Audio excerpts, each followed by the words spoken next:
My favorite sci-fi is Wall-E. That's my Okay. Oh, yeah. yeah. Wall, a Mm. dot E. Yes, That's a yes, yes. very cute, I think, Movie. outdated computer with a heart. Yeah. And, Right. yeah, it's a lovely story. Catch up sometime. Okay, my turn is done. Come on, girls. Contribute. Anyone? Let's get this discussion started. Come on, girls. Come on. 2, 3 years back, there was a popular movie which won so much of Oscar awards. Come on, I'm throwing up hints at you. There's a space travel story about father and daughter. Come on. Black holes, different planets. No, it doesn't ring a bell. Come on. Okay, I'll just give the answer. Interstellar, one of the hit movies of Hollywood. I hope 90% of the people probably must have watched it, but totally matches the sci-fi definition that I just gave. And there's so many other movies, not only Interstellar, but I thought Interstellar was famous. Even all the Marvel movies, the superhero movies that you see, Iron Man, in a way can be said, not in a way, it would go into this class of sci-fi movies because there's a lot of sci-fi technology, all that we said about alternate parallel universes, time travels, space explorations, everything. Even any movie that has computers as a core concept, or like ma'am said, a computer with a heart, that would also be a sci-fi movie. So, all right, I think the definition is very clear now. So let's just take a few minutes and quickly talk about what are the different categories, or let's say different subgenres in this genre of sci-fi. Basically, sci-fi is can get categorized into two. First is the hard sci-fi, which are based on scientific fact. They're inspired by hard natural sciences like physics, chemistry, and astronomy. So, speaking again, going back to the example of Interstellar, Interstellar will fall in this particular category because it is actually based on a scientific fact. Uh, so, the second, like I said, there are two categories broadly. First is the hard sci-fi. Second is the soft sci-fi. So, sci-fi can be of two things: either they are not scientifically accurate, or they are inspired by social sciences like psychology, anthropology, sociology, the different effects of, like we say, the social technological invention on society, and so many. So some of the things like dystopia fiction comes under the soft sci-fi. It's not a part of the hard sci-fi. Hard sci-fi, as we just discussed, is based on scientific facts throughout the book, throughout the movie, or throughout any other particular work. All right, now let's talk about subgenres. So these were the two broad categories. Now we'll talk about subgenres that could be a part of either hard sci-fi or a soft sci-fi. First is fantasy fiction. So these are inspired by mythology and folklore that often include elements of magic. Of course, a thin line, but let's not forget about the main sci-fi based definition. Though we say it's a fantasy fiction, it's based on mythology or folklore, the basic definition of sci-fi should be fulfilled. All right. Then we have supernatural fiction, something about secret knowledge or hidden abilities, witchcraft, spiritualism. Again, just don't go by witchcraft or spiritualism. It has to meet the sci-fi elements that we discussed in the definition. All right. Utopian fiction. Then we have, I already talked about dystopian fiction. And there are a lot of dystopian fiction nowadays. Utopian, though, seems to be a little bit rare. Space opera. So, anywhere that happens in a different planet, outer space, a romance or an adventure story that is built around a space opera would also fall in the sci-fi genre. Space Western, sci-fi stories that blend elements of science fiction with elements of Western genre. This is, I think, a very new upcoming genre. But two other we know is a cyberpunk and steampunk. Steampunk, I don't know, there's a much work related in this area. These are basically sci-fi stories that blend technology with steam-powered machines. So this was about the era where steam or steam machines were basically considered as a technological advancement during that time. Now it's like outdated. We know we have crossed that age. We have come into the era of computers, technology, chips, robots, and whatnot. Uh, and like I said, cyberpunk is basically sci-fi stories that juxtapose advanced technology with less advanced, broken down society. It mostly that relates computers, futuristic technological developments, and all that stuff. So Matrix, if you know, any one of you, Matrix is again a sci-fi movie. It would fall under the exact category of the cyberpunk, where it's all about technology, software, computers, codings, and all that stuff. So this is broadly eight subgenres of sci-fi fiction, and here I think I will just throw the discussion open for students. If you have any questions on the definition or the subgenres or the categories. So girls, does anyone has any question till now? Are you all clear what does a sci-fi genre or a sci-fi literary work means? Mhm. Any questions? Okay. So you're all okay. So you're all clear now. All clear now. Okay. Thank you, Shreya. Thank you so much for that. Okay, I hope I have not bored you all, and I hope this is getting excited, and it will get more excited as our next session is some of the popular works in sci-fi. So here we are going to introduce either authors or book or an author and her or his book on sci-fi. And let's see how many of you people know these authors or have actually or do want to influenced by our panel members talk would go and read them. So first let's start with Rohit Verma, uh, who is going to speak about his famous author or the author who inspired him and the book on that. So Rohit, I'm not going to convey much here, and I'll just go on mute. Over to you, Rohit. Yeah, thank you. Thank you. So I'm going to talk about J.G. Ballard. He is a British science fiction author. He came to prominence after the war, I think, in the 60s, in the early 60s in Britain. He is like commonly considered to be part of this British new wave of science fiction, which started emerging after the war. Um, and yeah, I think what sets him apart from other authors of this generation or that generation of that time is the way is the way is how the major historical events of the 20th century, like the Second World War and the Cold War, um, and in general the industrialization of Europe uh, and all those factors coming together and all those major events, both at the macro and the micro level, influenced his work and shaped everything that he wrote. So that is what makes him like special. And he was born in the Shanghai International Settlement during the Japanese occupation of China, um, uh, in the final years of the Second World War. Um, and Shanghai at the time was a settlement. Like it was a mixture of the British and the American settlement then back then.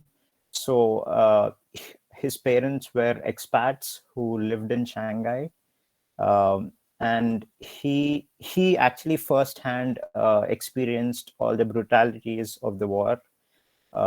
He spent 2 years in a Japanese internment camp there, and and he yeah, he's seen everything, all the atrocities and uh, a casual brutality of the Japanese imperial army, and things like that.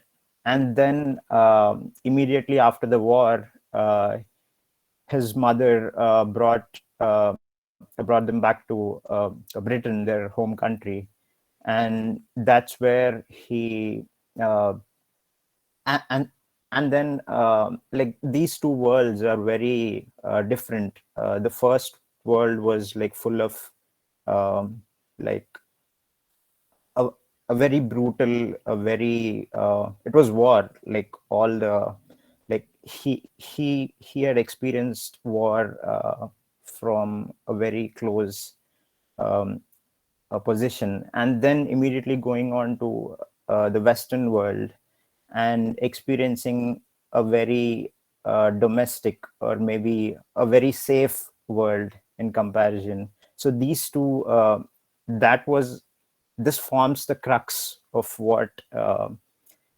his writing would become in the future, um, uh, so to speak.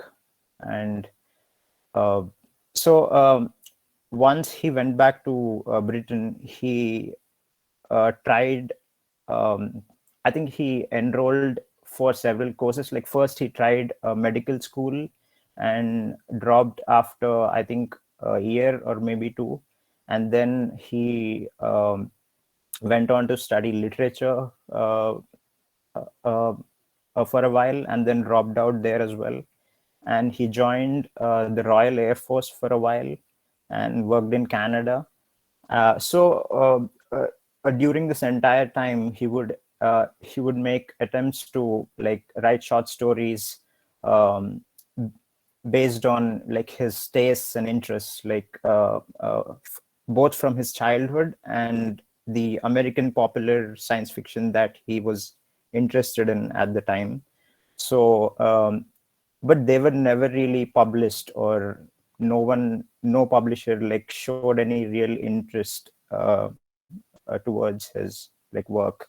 And then slowly he started like uh, but during this time, the sensibility which would go on to become his obsession in the future started taking shape inside him. Like he he he started developing this very special, very um, underground and very new and original sensibility of looking at the world, looking at the Western world through the lens of his experience, like through his own lens, like his very subjective lens, or his very subjective worldview, which came from his experiences as a child living in Shanghai and all that. So first in the 60s, like in the early 60s, he started writing these post-apocalyptic novels that dealt with natural catastrophic events like floods and um, things like that. Um, those make up for a huge part of his early uh, time as a writer, mostly the 60s, throughout the 60s. And then slowly came this middle period starting from the 70s, where he really came into his own thing. Like he um, wrote these three consecutive radical novels. First Crash, and then Concrete Island, and then High Rise. So these three novels are till date the most widely read of his, and highly acclaimed um, works of his. and and there is a reason for that. Okay, firstly, like let me just like categorize his works. So this is the middle period. And then later in the throughout the 80s and the 90s, he started writing straight, like, crime novels, basically crime novels, which work as a critique of the consumerist culture that was rising in the Western world, and um, and and basically people's reaction to it, and how people uh, started coping, uh, started inventing ways to deal with it, the rise of mass media and consumerism and all that. So now, since the focus of this talk is the novel Concrete Island, I'll focus on the middle period, which is of Crash, Concrete Island, and High Rise. Um, so these three are set in urban Britain of that time, um, and you have all these. Uh, you will notice a constant obsession with things like motorways, these modern industrial infrastructure like motorways, highways, and factories, and um, all these places of modern Britain at the time, and urban landscapes of Britain. Uh, so um, these novels are very transgressive.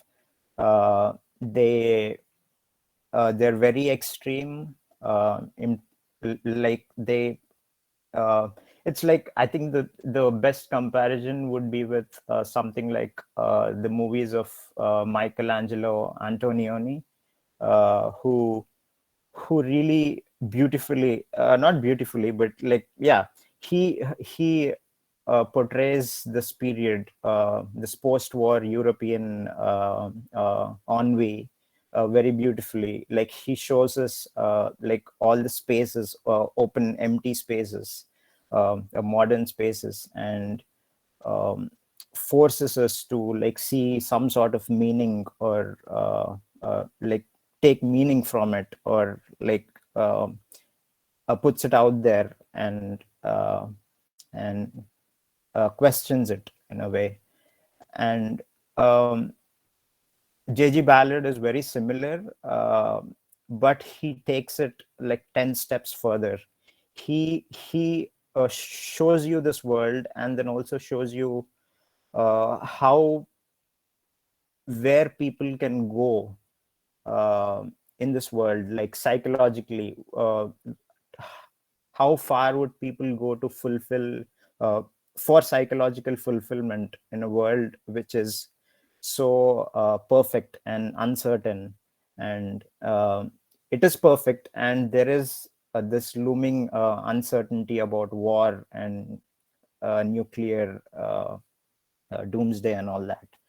So so yeah, uh, so coming to Crash is, I think, even by today's standards, it's very transgressive and very provocative.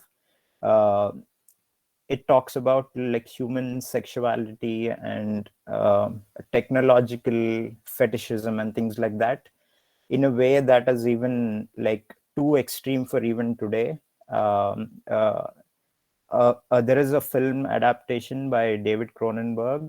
So if you're interested, you can check that out. So so in Crash, the main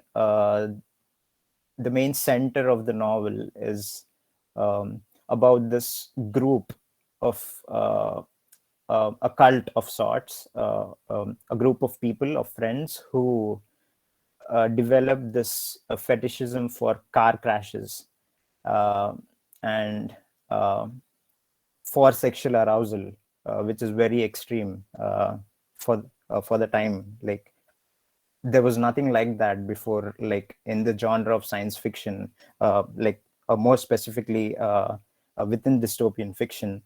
So if that is the extreme cousin, like the uh, yeah, I think Concrete Island is much more. Uh, it is less extreme, and it is kind of subdued in a sense, and all the themes are there, but still he succeeds in creating um, bring bringing it down to reality, and like making it uh, real uh, in a way, rather than like an extreme metaphor or things like that. So this is the milder, this is Crash's like milder cousin, I'd say. So and it's a and the basic setting of the novel, the premise of the novel is that this wealthy architect from London, he meets with an accident um, on a motorway, and his car crashes into this patch of derelict patch of land, which is called a median strip, or a concrete, or an island, like these derelict places that you find between intersecting highways or motorways. You find them everywhere today. So he ends up there. His car like rolls over the railing, and he falls into that a patch of land. And there, given his like bad physical state, he breaks his legs, he breaks his hip, and many other things. So uh, given his like physical situation, and the high embankment of the motorway, he ends up in a situation where no one can really notice him, even though there are like vehicles moving around on the motorways and highways. Like no one can actually see him, or maybe no one wants to pay attention to those places. Like no one, everyone's like speeding, and they're on their way to work, or they're just doing what they're supposed to do, but no one's looking at these places. And so this is a Robinson Crusoe type scenario in the midst of civilization, not as opposed to an island which is like cut off from civilization. So that is what makes this like makes it interesting. Uh, and then this accident happens within the first 2 pages of the novel, and then the next 200 pages or so pages deal with his attempts to like get out of there, and also to survive. So I'm not going to tell you whether he does survive, or like whether he gets out or not, but it is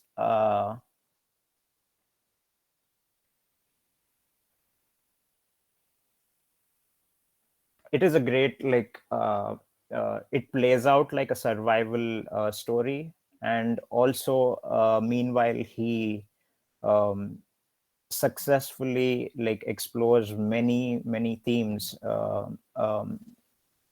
in regards to like uh, the modern condition, basically the modern um, uh,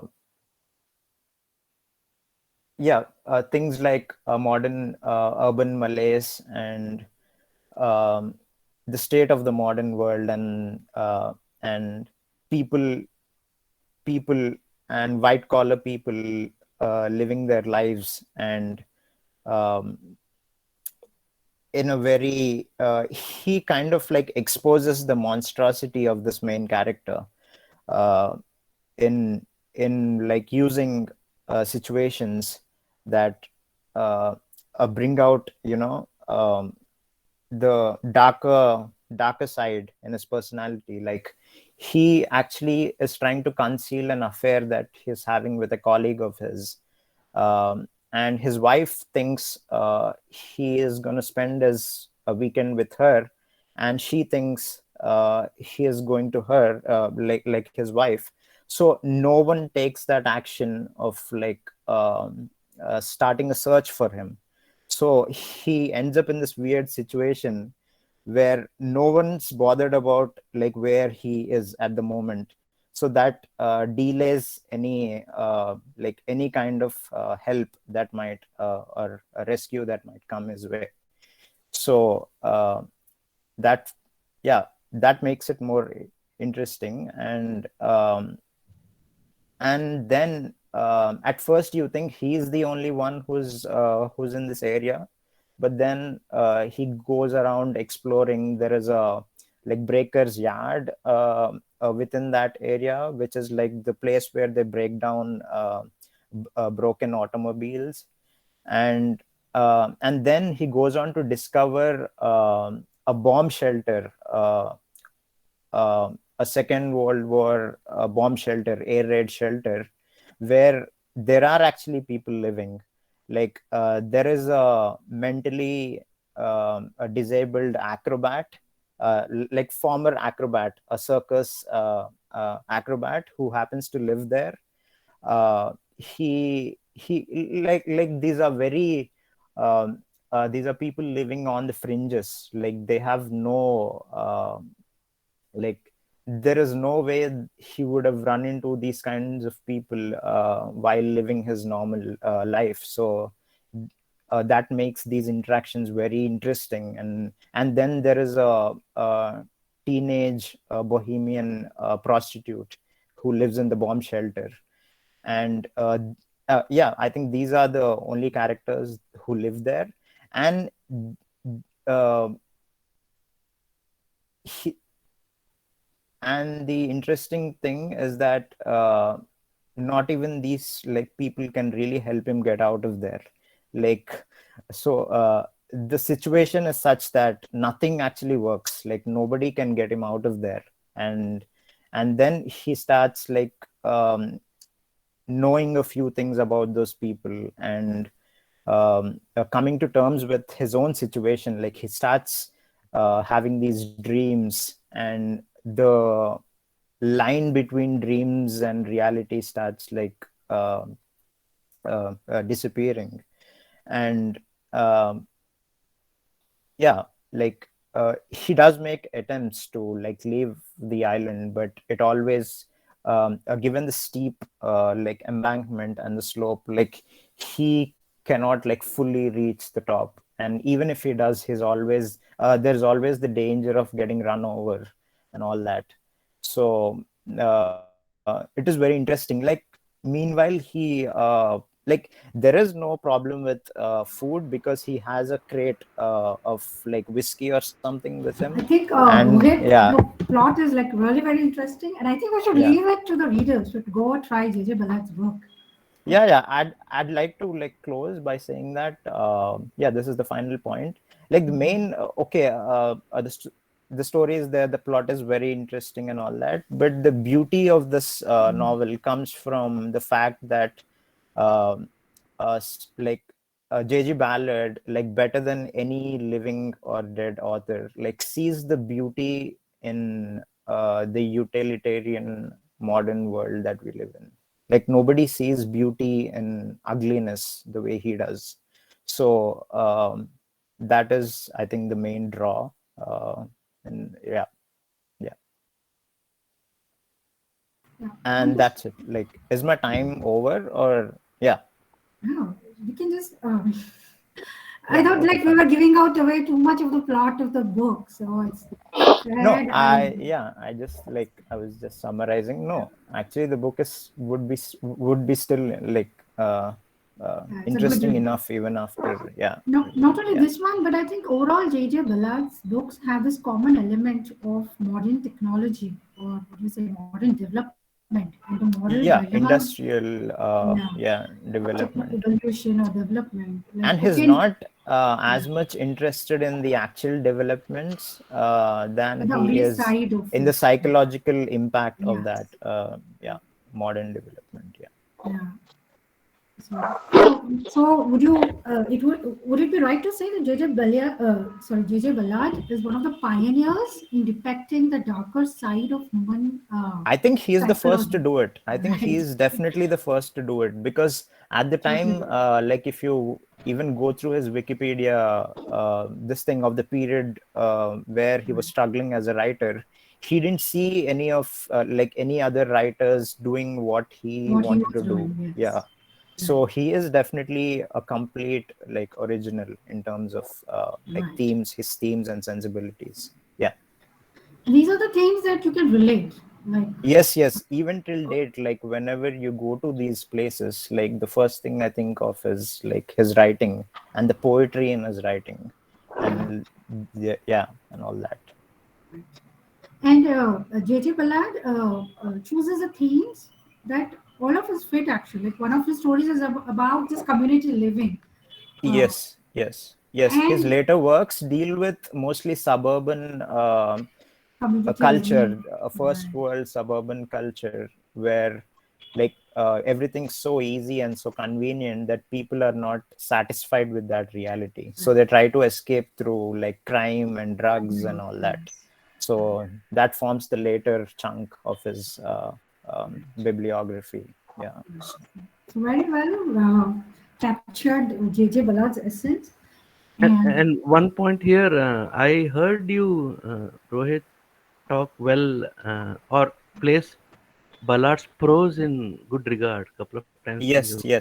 Yes. Could you So mention, because science fiction writers won't have exquisite diction, or yeah. Yeah, actually yeah, that is a very important point, because like he is on par with the best of the literary world. Like his prose, his control of language, and his like the way he constructs his sentences is like hypnotic. Like it's like so to the point and very like straightforward, and so like there's no one who writes prose like he does. Like the closest thing that I can think of is maybe um some of maybe V.S. Naipaul's late work, where like a completely unrelated author, but like his command of English prose and the focus and intensity, like sentence by sentence intensity of his lines is like unbelievable. Like you should read Crash, or maybe something from the middle period or the late period to understand what I'm saying. Like he would take you in right from the first page. So yeah, it's very beautiful. Like along with being utilitarian and dealing with things like regular things, he manages to bring magic into uh, his prose. So yeah. okay, that was excellent. So I hope, friends, you will pick up one of J.J. Ballard's book. It's really he's a different author, like Rohit communicated, and of course his prose is excellent. Terms of it's a very like he's already Rohit has explained the I sentence think it's very construction. obsessive. It's very obsessive. The one quality that really comes through, I think, is his obsession. Like yeah. And one of the very few authors who actually bring out the darker side of humanity and Yeah. also the beauty of it. Yes. And Yes. it's totally relevant to the current period or how Yes. technology is basically deteriorating us, or is it actually improving us or making our Yeah. place a better. Yeah. Reading all these J.J. Ballards will be like thinking Yeah. seriously, what are we doing, where are we going, is really technology Yeah. In a sense, impacting it us in is. a positive way. So Yeah, in a sense, it is also very religious. Like it doesn't deal with religion, but these characters in certainly, most of his novels yeah, are looking for some kind of spiritual outburst, or some kind of to go to a purpose kind different plane of existence. of, Yeah, and all that. So it is very spiritual in a very odd and weird sense. Yeah. yeah. So so I hope you'll pick up this book. Uh, like we already said, he's a pioneer I in the think this book field. is So would be the best entry point I, into his writing. I think this is the Concrete I Island would be the concrete best. Yeah. island. Yeah. So all the best with it. I hope one of you will pick it up if you really want to, read sci-fi. This falls into soft sci-fi, dystopian, mostly dystopian, and all that stuff. We can't. Okay, so thank you, Rohit, for for bringing up such a wonderful author and introducing us to J.J. Ballard's work. And now we move on to Dr. Rizia Begum Laskar, who is also going to share a totally different book, which I will interest all of you. So over to you, Dr. Rizia. Thank you so much, Lavanya. Uh, I'll just the takeaway point from I will start the discussion with the takeaway point of Rohit that Ballard is probably the only one who found beauty in ugliness. Now, with Watchmen, I'll begin with an anecdote and then I'll say why I took that idea of finding beauty in ugliness. When the pandemic first started, early part of 2020 and had a lockdown was imposed, all of us withdrew inside and we kind of say lost touch with the world. And then I often used to call up one of my colleagues, and both of us used to say that somehow when we look outside our windows, we have this kind of a feeling of an apocalyptic world. As if any moment now zombies will kind of roam the roads, and we will be somehow inside our home. And from that one telephonic conversation, I think every one of us, not necessarily me, but I realized that I started looking forward to those calls. Either I call her up or she calls me up, and in fact, one day we didn't. None of us called either one of us up, and her mother in fact commented, didn't Rizia call you today, or are you not going to call Rizia? This is one colleague. Whom I cannot say that there's someone whom I can relate to much. Her ideologies and my ideologies do not match. We are poles apart in the sense. But from there on, I found that more and more people were reaching out to me, or I was reaching out to people, asking about people, how are you doing, do you need anything, kind of said, kind of, though we ask for social distancing, kind of interacting with my neighbors, if you need anything, just give me a call, or kind of thing. And as the pandemic progressed, we found more and more this acts of humanity, humanitarian acts coming up. And somewhere I wrote a Facebook post sometime back that, especially during the second wave, the deadly second wave in India, you know, uh, help and sympathy poured out from all parts of the world, from our quintessential, quote unquote, unfriendly neighbors like Pakistan or even China, I'm from various parts of the world, and I wrote somewhere in a Facebook post that the pandemic has united us, and we hope that a global virus has united us. But hope that on the other part of this pandemic we don't stay divided. And Watchmen actually, is written by Alan Moore and drawn by Dave Gibbons. Actually takes this idea. What would happen we in 2019, 2020, starting of 2020, the world has, fragmentation. The fragmentation of society is very, very complete. Something which Eliot talked about way back in the early 20th century, the fragmentation of society, which he talks about the famous poem of Wasteland. This is so much in view when we go to 2019, 2020, such so much of fragmentation of society, people not interacting with each other, people, social interaction. We are so much into ourselves, into our gadgets, and into our own lives that we have somehow forgotten the art of social interaction with other people as such. Now, what the pandemic did so is that it, something that we are not doing, like social interaction, it snatched it completely in order to put into focus the fact that what we are losing. Now, Watchmen takes this very idea. What would happen if the world is on the brink of total annihilation through a nuclear war?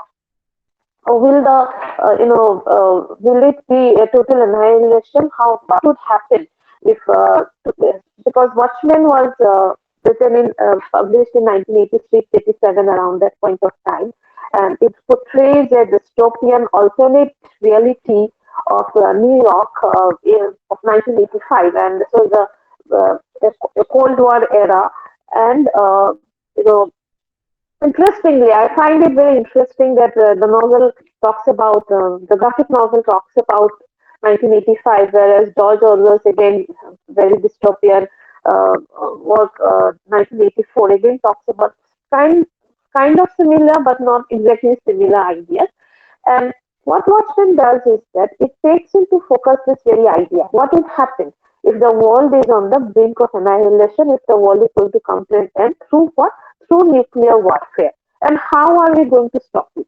Okay? So what, generally the idea would be that let us stop war with love, let us stop war with kind of the social understanding, an understanding of society, understanding amongst our people, amongst the people. Let us try to find means through which the whole John Lennon and others try to an alternate to war. Uh, what Watchmen does is that let us end war with war. Kind of that the idea of the Second World War, the war to end all wars. The First World War, the war to end all wars. So let us end war with a kind of a war. Let us. This is what I say, that we were so much against social interaction that when the pandemic took away the concept of social interaction altogether, we have lost one basic human urge to touch. The tactility of things. You cannot touch anybody. That itself is kind of is will lead to death. That itself brought to the foregrounded. I think so. The students of literature will be familiar with this kind of science. Brought to the foregrounded the fact that what we have lost. We have lost social interaction over the years. Now that social interaction is completely done, you cannot meet anybody, then only you realize that what we have lost. Okay? So similarly, Watchmen takes this idea that let us frighten the people by, the politicians of the world are on the brink of ending the world. Let us frighten them with something more frightening than a nuclear war. Okay? Let us frighten them with something more frightening, and something that which will then bring to the focus the idea that the world is about to come to an end. Or the world is about to end, not coming to an end, but is going to end now. It's about to end. So, what can be more frightening? What can be more devastating than a nuclear attack? And the idea that is put forward by one of the characters in the novel is that is staging. It's not exactly an alien attack. It's staging an alien attack over the city of Manhattan, over New York City, particularly in the area of Manhattan. And that alien attack will kind of bring to the fore that this is the devastation that can occur. We have a common enemy. We are not divided by countries. We are not divided by regions. We have a common enemy. That common enemy is the alien attack, and that is why again and again I find it when I was reading it yesterday or today again, I found it very interesting. That if we kind of correlate Watchmen with our present times, what united us, we were fragmented, so completely fragmented societies, completely fragmented nations. What united us in a way is a common enemy. Whether we consider China to be a common enemy or the virus to be a common enemy, that's a different matter altogether, but we are all facing it together.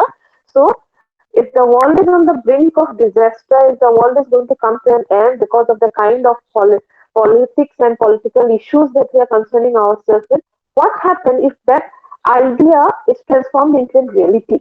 And in this alternate world, in 1985 of America, 1985 of New York, the Cold War is going on, and some of the political issues or political scandals of that time were not happening exactly as it happened in the real world, because America has this quintessential what we call to be the superheroes.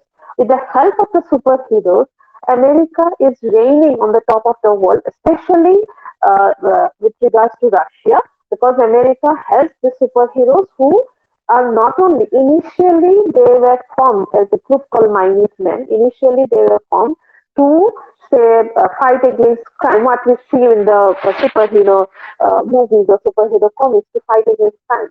But gradually, over the years, they deteriorated. And as they deteriorated, they become pawns of the government, working for the government, trying to say, do what the government wants them to do. And slightly reminiscent of that movie in The Incredibles, the superheroes, after a point of time, they became redundant. They were aging heroes. They were redundant. People no longer wanted them, and the government act called the King Act. And because of the King Act, the superheroes could no longer come outside the society as superheroes, and most of the superheroes went into retirement, except for two.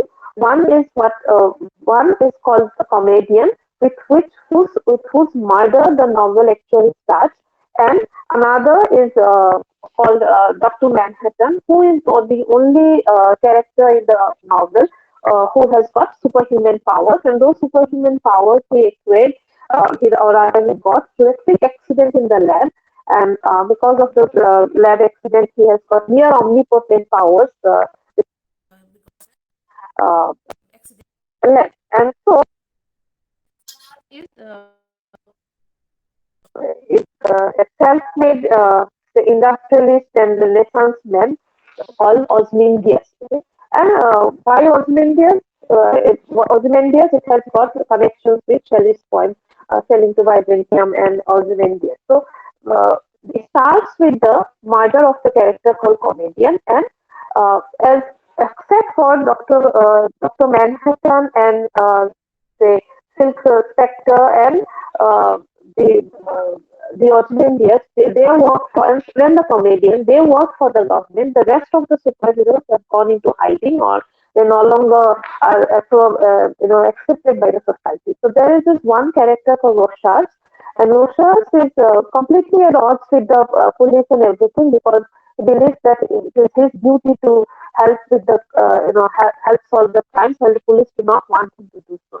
So he comes and investigates the murder of the comedian, and then he realizes that this is a trap to kill all the superheroes. So he goes on to tell all the other friends of his that this is a trap to kill the superheroes. We should be careful. None of his friends actually, friends or none of his older accomplices or older, his group of finance men, they actually believe that it is a plot to kill the superheroes. But then a few weeks, around a week or so later, there is an attempt on Bates. Bates is the Ozymandias, and this brings into focus a lot of the apocalyptic events that take place. Dr. Manhattan is accused of posing cancer to a lot of his colleagues, and in a public TV show, and in a fit of anger, he leaves Earth and goes to Mars. And then what happens is that then Rorschach and one of his other friend, Night Owl, they realize that something is actually happening. Why are the superheroes being targeted? Why did Dr. Manhattan have to leave Earth and go to Mars? And then they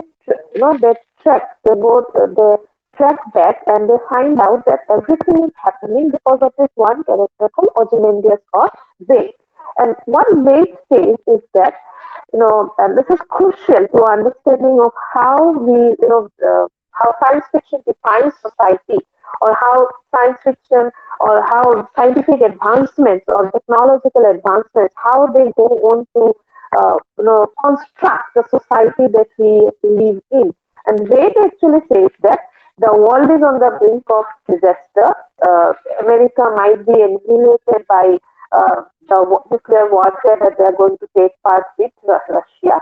So let us I have decided that I will bring in a bigger attack than the nuclear attack. And that bigger attack is what? It's a fake. He says it is the biggest spectacle joke of the century. It will be a fake alien attack. It is not an alien attack. He is faking it with the help of technology. It's a different matter altogether that almost half of New York City will be wiped out because of this so-called quote unquote alien attack. So when his earlier friends of the minute men community, that means the uh, superheroes, question him that why are they doing it? This is going to lead to the killing of almost half a million population. He says that sometimes smaller sacrifices are necessary so that it leads to a bigger good of the society. Okay, so this is my takeaway. Finding beauty in ugliness. Sometimes ugliness is necessary. Sometimes this kind of murders, greater murders of the large scale murder of the society is necessary. This is Ozymandias' kind of a Ozymandias' idea. Why he is doing it? He says that it's necessary that this kind of smaller sacrifices are given so that the greater humanity is not sacrificed. So that this half a million people of New York City being killed, the murder of this half a million people will lead to the greater benefit of the society. That means the countries will, in the face of a common enemy, which which he wants America or Russia or other countries to believe that it is an alien attack. He wants them to believe that, see, we cannot keep on fighting against ourselves, within ourselves. We have an external enemy. That external enemy is the aliens who are coming and attacking us. So to face that attack, he kind of attacks New York society. And then I don't want to give away the actual plot, what happens after that. Suffice to say that there are some kind of say problems in that attack. Not all the superheroes accept it, and what happens after that? What happens actually in society? Really dominated by this kind of attack on New York City, or are the problems of society continue?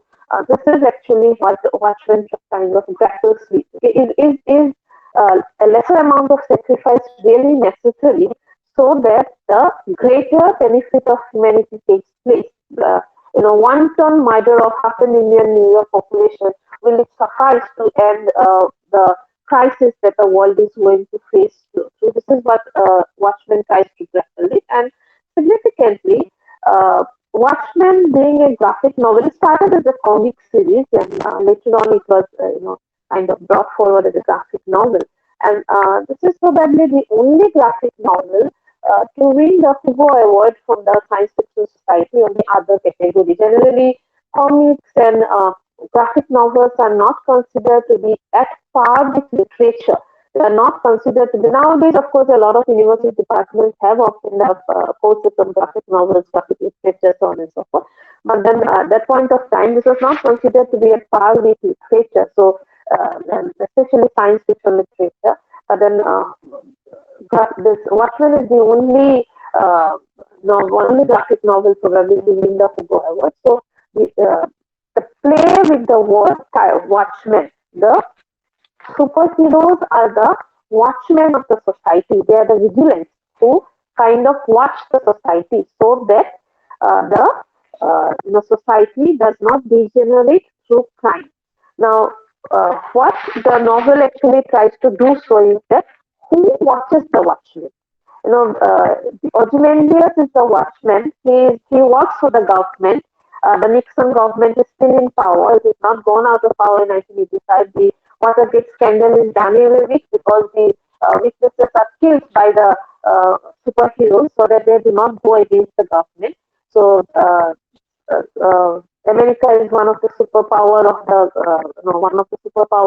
society. Russia is no longer there, no longer a player in the Cold War era, and it is so very much. Watchmen way back in 1986. It is so very much relevant in today's society. When we look at the powers that rule the world, we look forward to them. Like suppose I again and again go back to the COVID situation because I find it very relevant. We look at the vaccine as a kind of the COVID vaccine is something which relieved us from this situation. Now, who watches the Watchmen? There are a lot of conspiracy theories regarding the vaccines and again everything going on. The the vaccine makers are the watchmen. They try to relieve the society from the pain and the suffering. Who watches the watchmen? And this is actually the main idea that Watchmen actually tries to portray.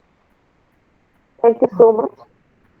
Wow, that's really interesting. I mean, we never thought of these graphic novels or superhero actions in this, I mean, in this perspective that you just said. So very nice. I mean, and such a powerful session.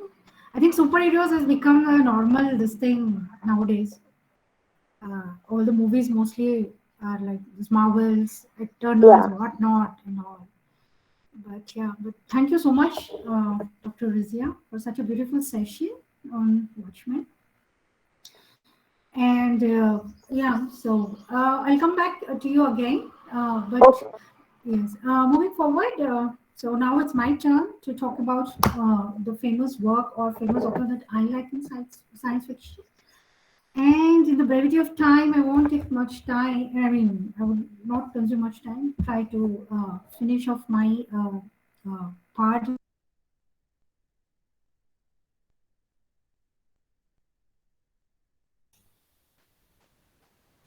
Oh, by mistake, she has left the And I meeting. think there's some technical issue for Lavanya. I think She by left the mistake. Yeah, meeting. yeah, All yeah. right. All right. So let's wait for a minute. If she doesn't join, I will start my talk. The book I'm going to. Maybe must have pressed the wrong button.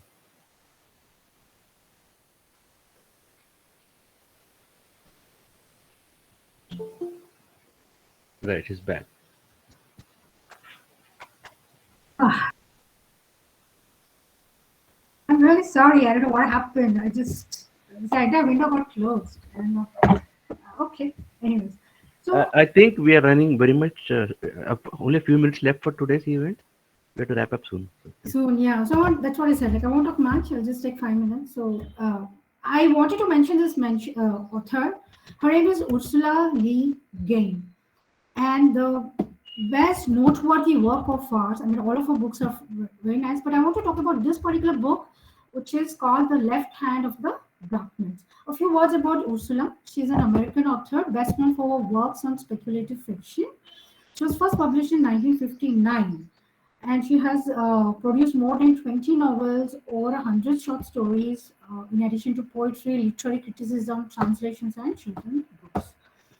So, The Left Hand of Darkness was published in 1969 and was reprinted many times and won many awards among the Hugo and the Nebula Award. These two are the highest. Yes, ma'am. Yes, Sunita, ma'am. Ursula K. Lee Guin. That's her name. She's an American author. But she is also termed as a feminist sci-fi author, which I have a little problem. Why to bring a feminist or masculine names and all? But yes, yeah. Thank you, Mehboob, for putting that into the chat. But this is one of the author, again, a pioneer in terms of sci-fi fiction. Her works are totally different. She talks about I mean, these are the perspectives that we wouldn't even think of or imagine of. In that way, she's a really pioneer, and I mean, I totally recommend her works. At least one work, even the Harry Potter that every one of us all familiar with, written by J.K. Rowling. But there was a book on wizards and magic school and all that stuff by Ursula Le Guin. And Ursula Le Guin is not a fantasy writer, but she's a hardcore sci-fi writer. Now, few of the themes that this book covers, the left hand of darkness, is one. The major theme of first is of the novel is the effect of sex and gender on culture and society, explored particularly through the relationship of two people in this two main characters in this novel. The first is Jenny I, who is actually what do you say? Who is actually from another planet and is here on a fictional planet called Gethin to convince the Gethinian politicians to join the world, what do you say, world community on peace or world affairs. So basically, the story is kind of set up in a futuristic world, and where planets can coordinate with each other, and talks more of peace in that way. And here he finds a friend, Estraven, whose name is. So the entire story revolves around AI and Estraven. I is here to convince the Gethanian planet to become a member of the World Planets Forum, which would be good for Gethanian in terms of technology and peace. I mean, in that way. But being the politicians they are, they don't allow or they don't become the member of this. Uh, Except Estroven, who is a prime minister at that point of time, and who believes in the motive or in the positiveness of why I is here. So basically, the story is revolving around these two characters overall. Another theme in the story is about patriotism or love for one's country. I wanted to bring out this theme especially when writers write about simple thing.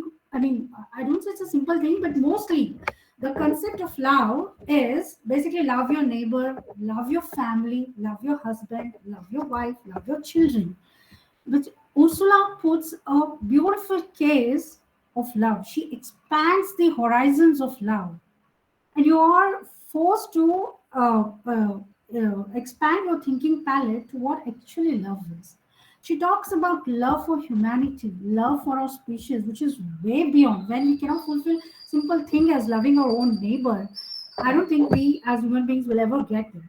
But she talks about that in terms of peace and what is patriotism. She gives an excellent example of how patriotism in this story leads to death of Estraven, who sacrifices his life so that his entire planet, his entire community has a better life forward.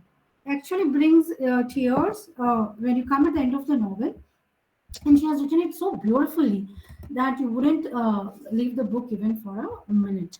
I don't know. I was very much captivated by this book, and I think this is one of the revolting books in sci-fi fiction.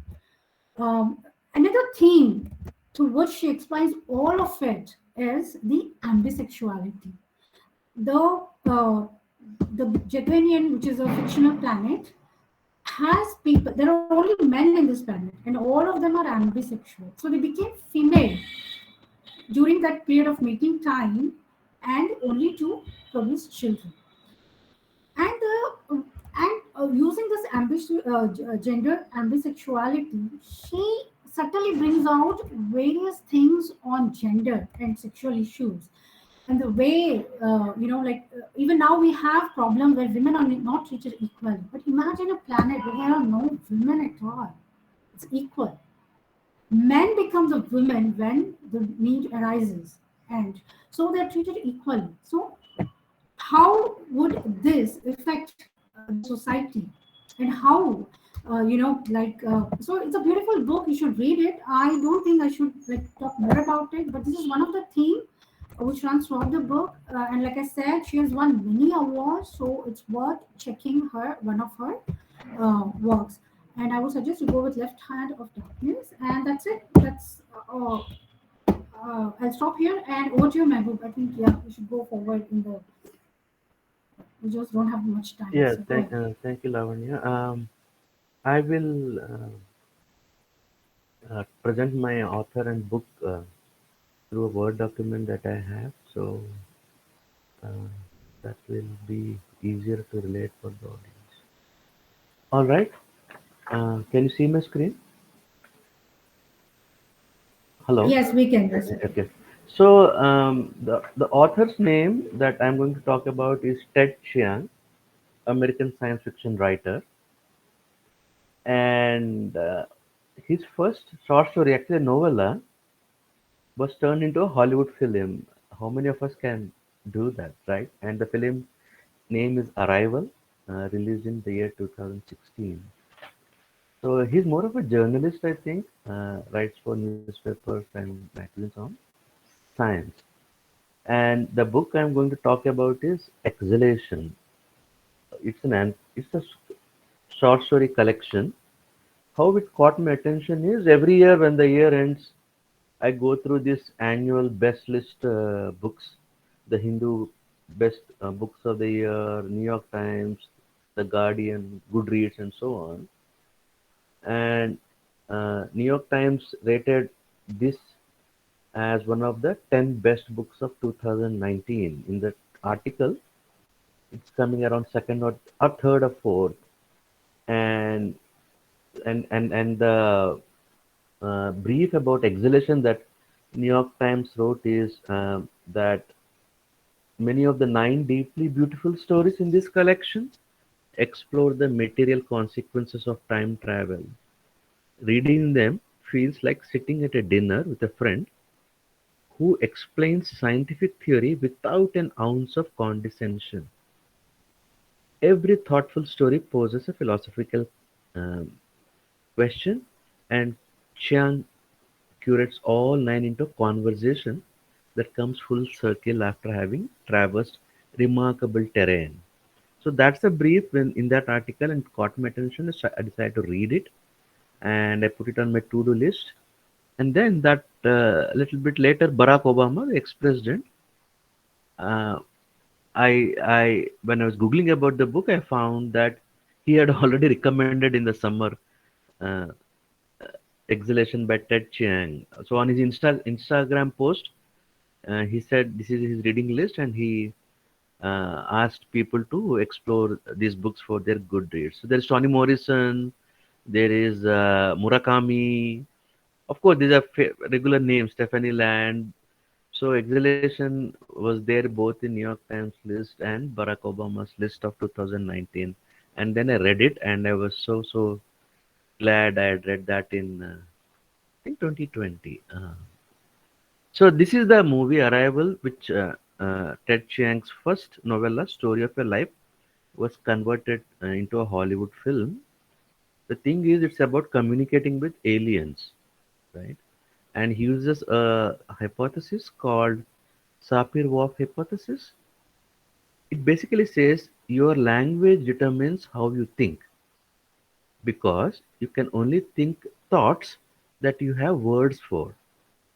Everything is a word in our existence. If there's no word for something, that thing does not exist. So he used this hypothesis that the language you think in determines how you think to communicate with aliens. And I think it's a remarkable book and movie both. So what's there in Exhalation? There is nine stories. It is it is the second collection, like I said, after Stories of a Life. And the nine stories are there: The Merchant and the Alchemist Gate, Exhalation, What's Expected of Us, The Life Cycle of Software Objects, Daisy's Patent Automechany, The Truth of the Fact, The Great Silence, Omphalos, and finally Anxiety is the Dizziness of Freedom. So I'll talk a few seconds about each of the stories.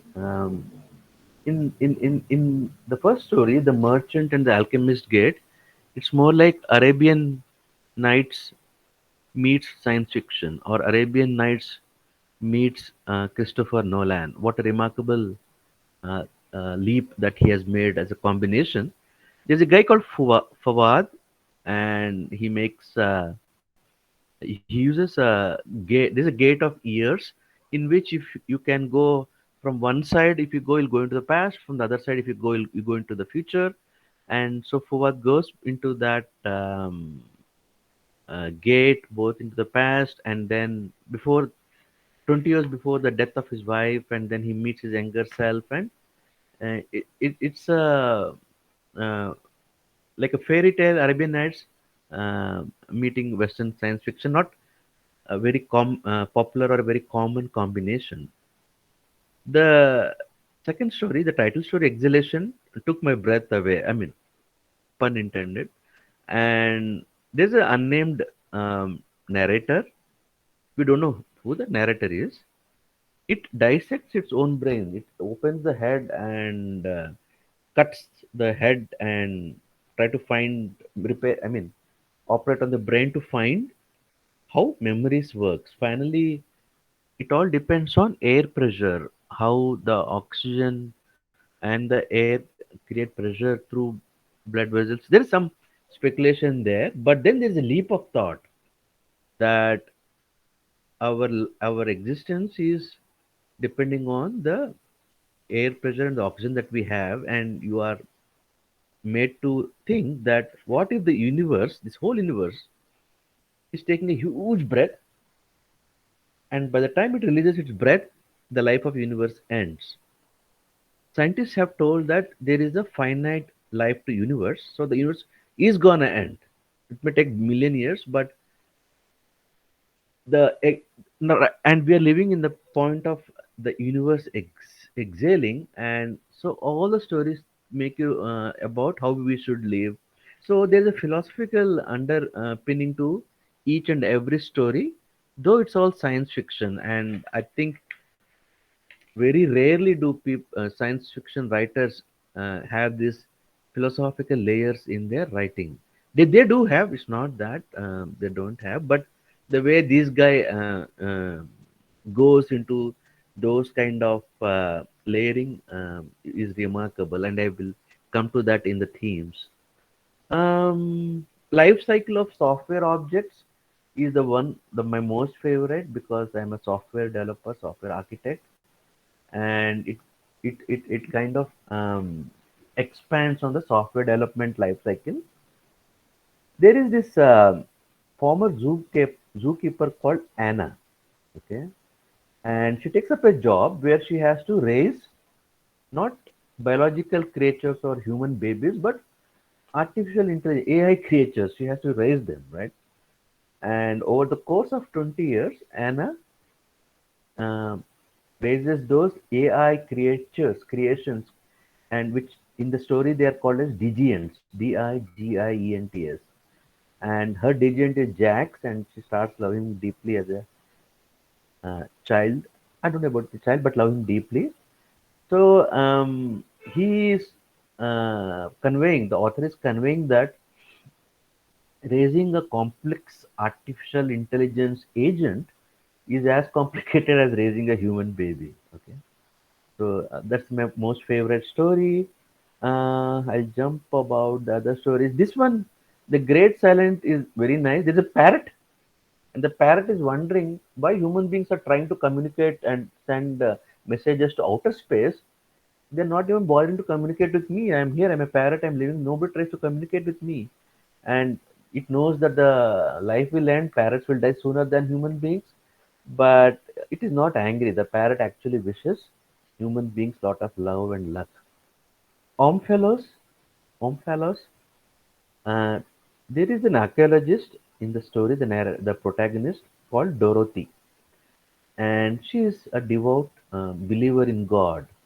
And in this world, uh, in normal world, people use science to negate God, but in this story, in Dorothy's world, they use science to validate that the universe was created. It didn't just doesn't exist, like the atheist point of view. So there is a faith in creationism, and in the end, Dorothy concludes that even if God doesn't have a purpose for her, she can create her own purpose, and she never goes away into atheism, right? So the themes: repentance, atonement, and forgiveness. Right in the first story, Fuad says nothing erases the past. There is repentance, there is atonement, and there is forgiveness. This is all, but that is enough. So, Ted Chiang covers the abuse of technology in various stories, though it's not directly related to climate change and ecological disaster. There is a background of climate in two or three stories. Even exhalation itself is about the universe having a finite life, and we all depend upon oxygen and air pressure, and um, uh, and remarkably, he combines uh, faith, belief in God, and divine presence in his stories. Actually, Dorothy wants to be closer to God, and when there's a crisis, she ends the story praying to God. Okay, Now, free will, very nicely picked up by Ted in this book. In one story, like I think it's in Anxiety, the last one, it's actually a novella. There are prisms, right? So through these prisms, you can communicate to your alternate self in a parallel universe that are doing the opposite of what you're doing in this universe. And um, what the thing is, um, what matters at the end is how we live our lives and the content of a character. Now you can decide whether there is free will or everything is God determined by God and so on. But the theme here is that with either philosophy, what matters is how you live your life. And finally, parenting and love, raising artificial intelligence agents. In one story, it's about a father trying to mend his relationship with his daughter. I think that is um, the truth of the fact, the truth of feeling. Actually, it's a combination of two stories. One in the first one, he's not remembering, the protagonist is not remembering properly about the fight we had with his daughter. So with machine assisted memory, he tries to go back and figure out what exactly was the fight with his daughter and bring that particular episode to closure. And in the another story, in another part of the same story, there is a tribe which just speaks, but they don't try. They don't have written code with the language. And with the help of technology, uh, the communication is established, and then kind of has those overlapping with his first book, right? So these are the 9 stories and the main themes that Ted covers.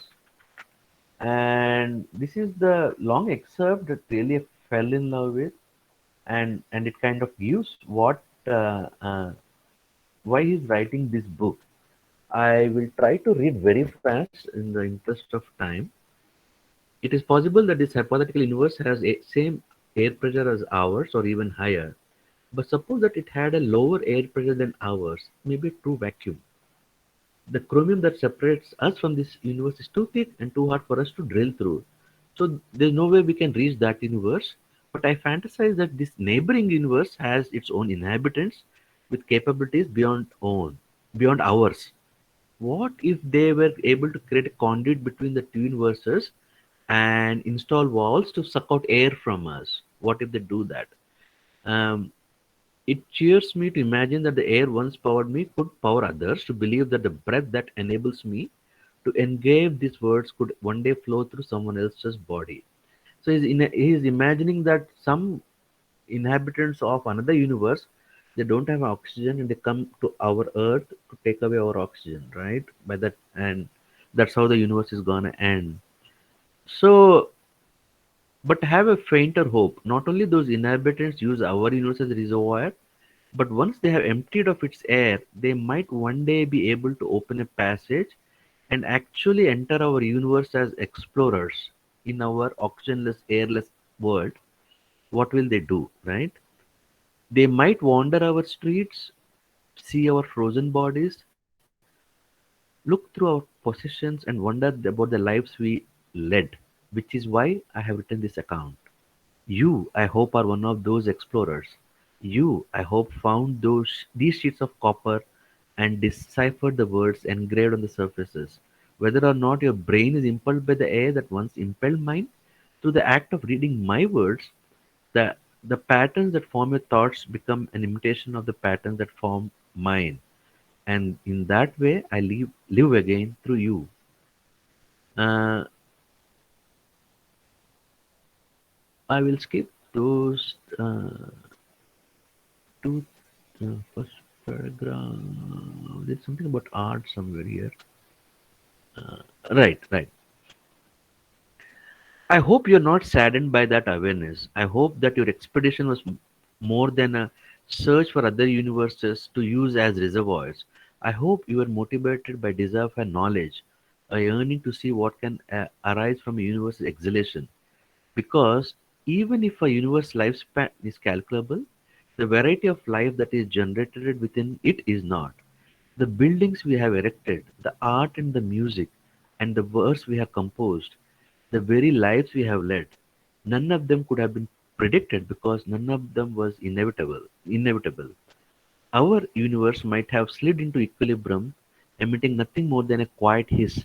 The fact that it spawned such plenitude is a miracle, one that is matched only by your universe giving rise to you.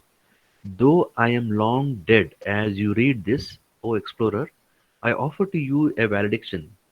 Contemplate the marvel that is existence and rejoice that you are able to do.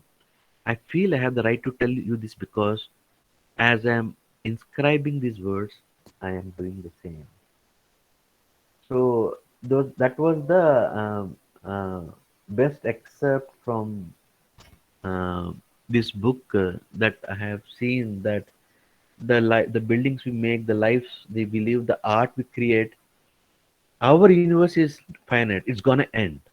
But from somewhere, if an explorer comes and sees, they will see the buildings that we made, the art we created, the lives we have led, and through that they will live our lives. And it touched me, like it shook me when I read those lines of Ted Chiang, and I fell into love with that kind of philosophical underpinnings of a science fiction writer. I stop here. It was really hard sci-fi, I believe. Uh, I think we had this as read of the month as well. So most of the books or the authors we have not the Watchmen, but I think J.J. Ballard, Ursula Le Guin, and Ted Chiang. All these three books, or one of the books of these authors, were read of the month. So I hope you love this session, and I hope you're introduced to a totally different category or box of writers whom you have not read before. All of them wonderful in their own way.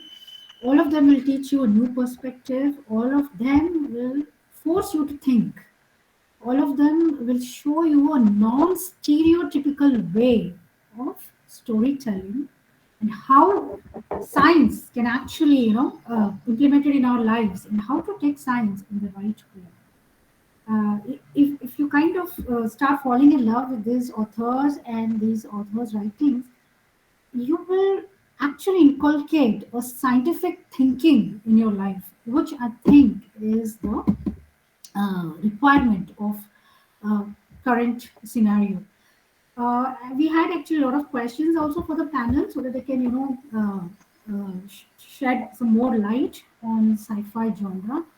But in the interest of time, I'm not going to ask those questions or we are going to discuss, except only one question. Since we are in India and we have only talked about all the foreign authors, mostly America, British. So where are we on the sci-fi front is a question that I think the panel members should uh, answer or think why it is. So all the panel members, general question that I'm asking is, why do you think science fiction writing is less in India? I think we should start this with Dr. Rizia, and then I'll throw the same question to maybe Rohit Mehboob. Okay, so first Rizia, are you there? So what do you think? Yeah. Yeah. I cannot exactly answer that question because I myself is not a very avid science fiction reader, and most of the readings that I have done is, as you have to say, it's of foreign readers, a foreign novelist. And in India, as somebody already at the very beginning of the session, this Amish trilogies, and then Sri Sanghi, uh, Krishna Ki. Sri Sanghi, I felt when I wrote, yeah, Satyajit Ray. Satyajit Ray, yeah, I read a few Professor Shonku and others that were there uh, for science fiction. Professor Shonku was probably one of it, and there was another very famous. I forgot the name. It's book is somewhere here itself. I read it some time back. There is this story by Satyajit Ray where there's a kind of a tree. The tree is in the form of an octopus tree or something. I forgot the story. It is name of the short story is the name of the tree. There is a tree growing leaves everywhere. The tree takes on a life of its own. It's growing leaves everywhere, and then the person who actually got the tree, he calls in a friend of his to shoot down the tree. That was one that I remember. Professor Shanku's stories were there. In present arena, the problem here is that, like Ashwin Sanghi, he talks about in certain, like say if you read Rosabelle line, things like that, there is a certain element of science fiction there, but then more or less we talk more about mythology, and in India this genre is growing very much. Coincidentally, just before this session started, I remember that I had a book, I bought a book sometime back. Uh, in the book fair, and it was lying there. It's almost dusty now. There's this book called The Real Mr. Bhaupataki. It's somebody from my own home state, Shishir Sumutari. Please do. It's again a graphic novel. I'm very much invested in graphic novels, so this is probably the reason why I bought this book. And this combines actually to a certain extent mythology, not exactly mythology, but fantasy, and then something that we were actually talked about, that we go into that fantasy, difference between fantasy and science fiction. This is where character he finds a diary. He finds a diary of a person called Mr. Borkotaki. And coincidentally, Mr. Borkotaki is an actual historical figure. He actually existed. Uh, book about the book actually uses this idea. Uh, the, the the Mr. Bokotaki actually is a historical figure. He existed in history, and this person finds the diary of Mr. Bokotaki, and he reads the diary, and he finds that there is some kind of a mystery there. He cannot somehow or the other, he cannot find out something that he wants to find out, and so what he does is that, as an ultimate uh, you know step, he time travels. He goes back to Mr. Bhaupatiki, who was there during the British rule in India. He goes back to Mr. Bhaupatiki's time and then solves the mystery. So it's not exactly science fiction, except for the fact that there is this concept of time travel, and this is one of the best that I have found, because it is graphic novel. I like it, and at the same time, takes up an apparently simple idea and invests it with the idea of science fiction. There are probably more, but as I say, that I'm not much of a science fiction aficionado, so I don't know. But then, yes, thanks for reminding Arun sir that though I have read them, I forgot. I have completely forgotten about them. This is Satyajit Ray's Professor Shanku was there, and I forgot the name of the story. The short story is somewhere. It's not about Satyajit Ray. We're talking about general science fiction in India. So Yeah, no, but Satyajit Ray actually started, he wrote this kind of science fiction was there. Professor Shanku was one of the most famous science fiction series there. Even Arun sir has put in the chat that recently there's a book published by Satyajit Ray in 2 volumes, where science fiction of South Asia is explored. So, do you want to say a few things about this? Yeah, Okay. very quickly. but let's See stick to the this. question, Lavanya. The question is, why is science fiction not Yeah, I popular in think, India? okay, sorry, right. Let's keep on track. You're losing time here. Yeah, All right. but we So, have lots of people coming up now. One like Lavanya Lakshminarayan. She wrote mm, one book called Analogous. Just give me a second. It's called okay. I think she's Bangalore Analog. based, and you attended the launch also on Facebook. Yeah, yeah. Yeah. And with there is one Manjula Padmanabhan. Okay. There are lots of people who are writing. In fact, this particular Golans, it Mm-hmm. publishes West South fiction, Okay. SF. But now these people from past couple of 2 3 years they started publishing South Asian particularly. Oh, But there are lots of Indian authors in that particular group. oh, that's Yeah, great to know. yeah. So, Rohit, yeah, any comments from you? Do you want to add anything? Yeah, sure. I think the lack of Mm-hmm. science fiction writing in India at Mm-hmm. any given time is mainly because of like technologies coming to India like late.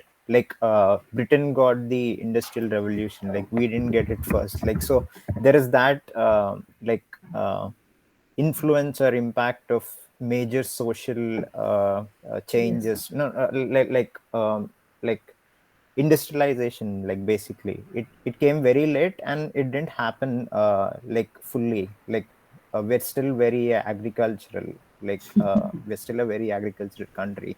So I True. think we don't have the same kind of traumas or like the need to express those kinds of like Well said. stories or yeah things, Well said. Well because said. we're Yes. still getting there, we are not there Right. yet. Yeah, Right. Right. yeah, Totally And agree. to add to Rohit's point, yeah, uh, writers will read what the readers demand, what the markets demand, yes, right? yes, Exactly. Well said. So if there is less of science fiction being written, it means there is less Less of demand demand. yes, of yes, the yeah, reader segment. There is Right. yeah, less of demand in the readers market segment because the society is more spiritual and superstitious than scientific. Our country, I'm saying. yeah, Uh, yeah, I lived in America for 6 years, about a month in other countries, and so on. mm. You you can see that spirituality, superstition, and religion is like a thinner layer in those societies. At the forefront is concretism, logic, and scientific Yeah, yeah, temper pervading. yeah, Now, so the people will read the lives they are living. So yeah, the yeah, lives we are living is even now mythos, not logos, yeah. That is right? just a side effect of not being industrialized, no, again, like that is just a developed countries, they don't need religions now, they don't need religions and superstitions like we do. Right. So So that is what also I'm saying is the layer of mythos is uh, more overpowering than yeah, yeah, logos in our society, and so yeah, we try to read the books of that kind, mm, mythology, Amish yeah, Tripathi or etc. They outsell Lavanya Lakshmi Narayanan or Minakshi, yeah, that other name that Arun sir has Even said. outside proper literature books. Right. So Exactly. so I think the I think another main Mhm. point is that I think we don't have a centralized system. Like there is no centralized police system, and those things like which are actually major like elements in foreign science fiction. We don't have such surveillance and all the like nothing's in place. Like there is no need to like feel Right, oppressed from right. like in So, that so, aspect. so, Yeah. their reality is the moment Yeah. automatically opening doors Yes. or Yes. instant feedback on their. That's Yeah. the life Yeah. they live. The Yeah. moment we step out, we will see a temple, bells, azan, Yeah. our mythology, and we'll think, what is God doing to me? Not what is the president's policy. The Yeah. whole thing pervades our mind is spirituality, mythology. That's Yeah. the kind of movies we'll watch. That's the kind of books we will read, and so Yeah. that's the kind of movies that will be made or books that will be written. I think Yeah. as a society, if that proportion of scientific temper increases, automatically the writing will increase, is Yeah. what I think. So yeah. Yeah, and, uh, I don't know whether it is good or bad. That is not for me to decide. But we are going more and more towards our mythical past, and the syllabus is actually emphasizing that go back to our mythical past. Things Some things are blown out of proportion, some things are necessary, but then the whole thrust of the government in the society now is to reinvent our past and go back to our past. A lot of it is good, but then a lot of it is what is doing is that it is also taking us back to mythology, back to our ancient history and everything, Exactly. rewriting of history.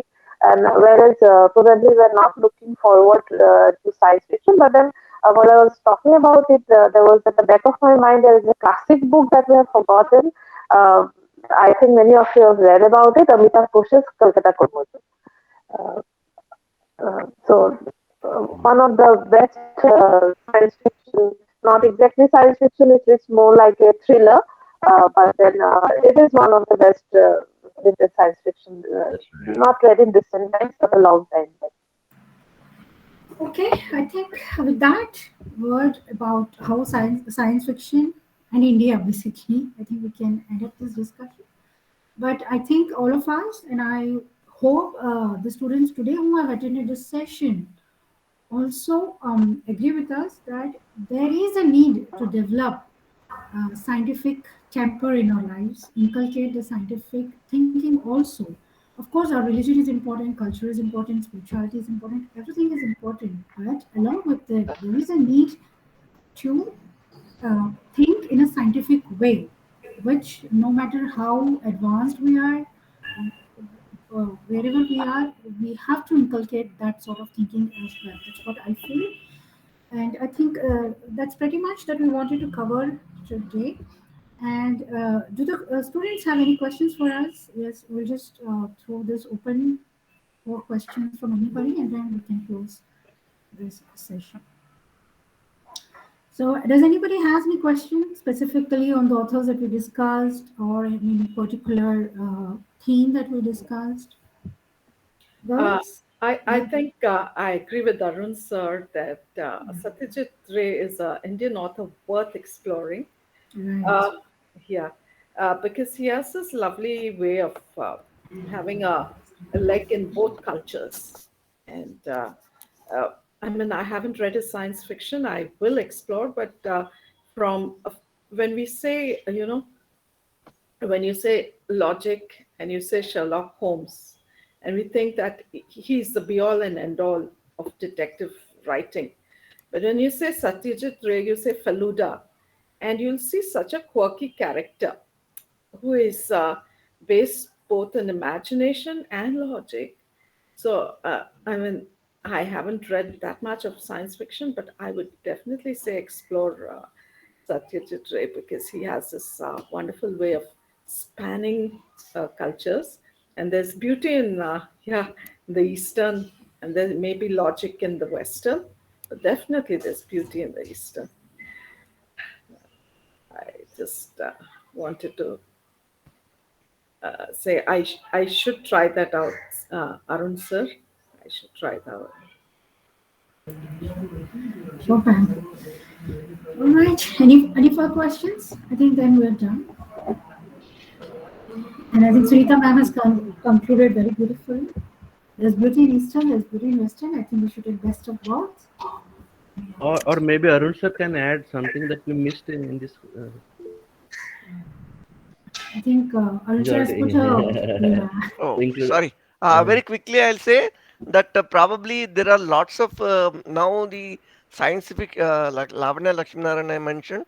She also received a couple of days back one or two awards, which is a very good sign of Indian Yes. SF coming up. In fact, this particular book I talked about, it talks about the Bangalore in say 30, 40 years later, how, like anyway, that's I'm not going to reveal anything, but there are lots of people, you can just check it out this particular.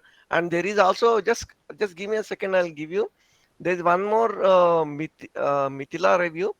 This particular they have a online portal wherein they exclusively talk about science fiction and SF related, and there are very amazing sessions that happen.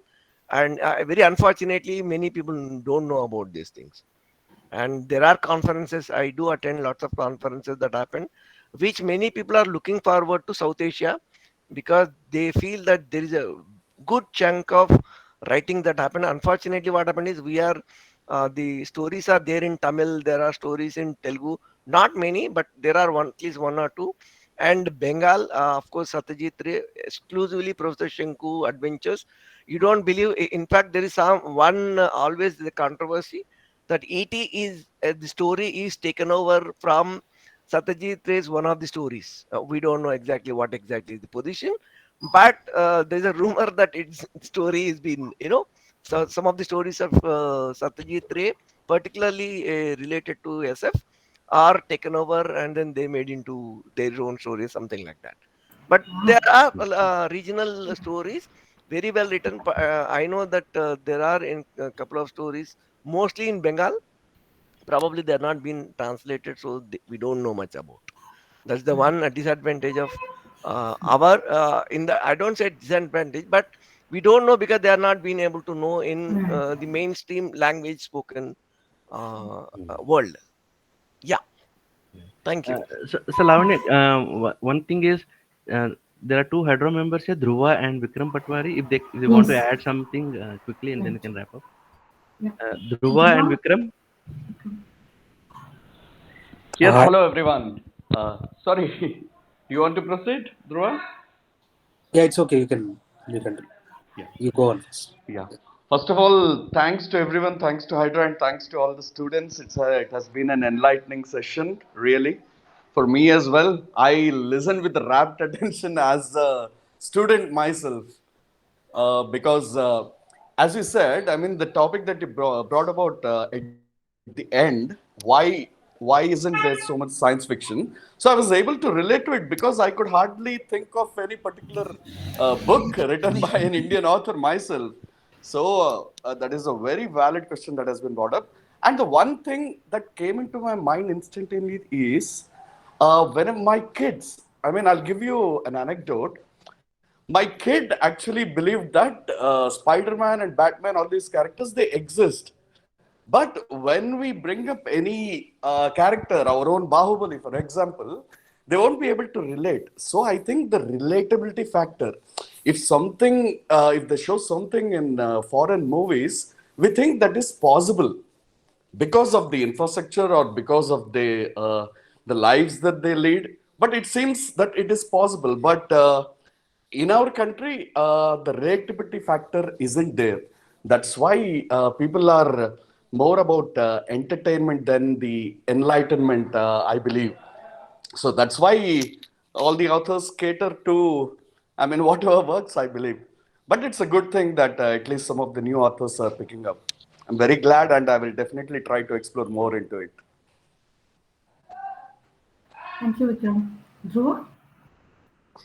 Yeah, so science fiction generally, I started reading H.G. Wells' book, The Time Machine. That was actually the first sci-fi book I have read. So it's around 100 or 120, small book, but that's what got me interested. And then I read his other books also, The Island at Dr. Muraya. So yeah, that was my exposure. And apart from reading books, I also saw like Nolan movies, like Inception, Interstellar. So I really like his films. Yeah. So recently I watched Matrix recently. So yeah, so it was interesting watching both the films.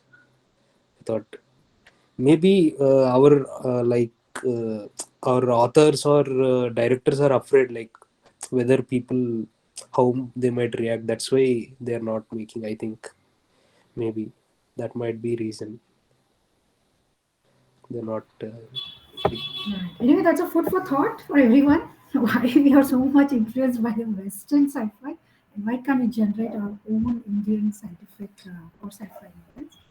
So anyways, with that open-ended question, we'll leave it here. We conclude this session. So over to you, can comment.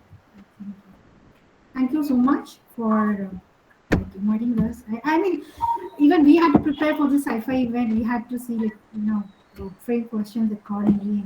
So it was a learning session even for us, the speakers. Thank you so much.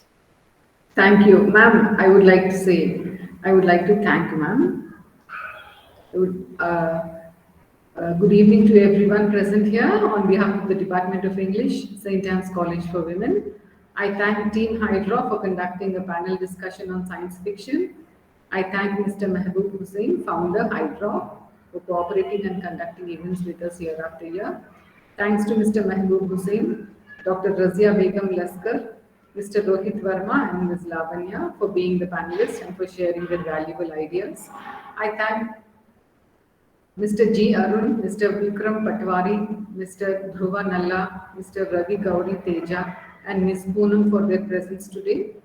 I extend my thanks to Team HydRAW for their constant presence and support during the events. I especially thank Ms. Ruveda, a former student from BA Literature, for her untiring effort toward conducting this event. I thank all the participants. Thank you once again. Thank you, ma'am. Thank you. Thank So you, it's a wrap everyone. from here. Have a good weekend all. Bye bye. Take care, and we'll see you again next time. Our relationship with Saint Anne's is not going to end. It's going to continue to become stronger and stronger. So, Dr. Kanka, ma'am, I'm thinking of sending Ruveda to your college to study post graduation. What do you say? Yeah. Not to continue our relationship with your college, I will ask Ruveda to do post graduation from your college only. Yes, sir. Yes, sir. Yes. Thank you, sir. Right. Okay. Bye, bye, bye, everyone. Have a lovely evening, everyone. Have a lovely evening. Thank Bye, you. bye.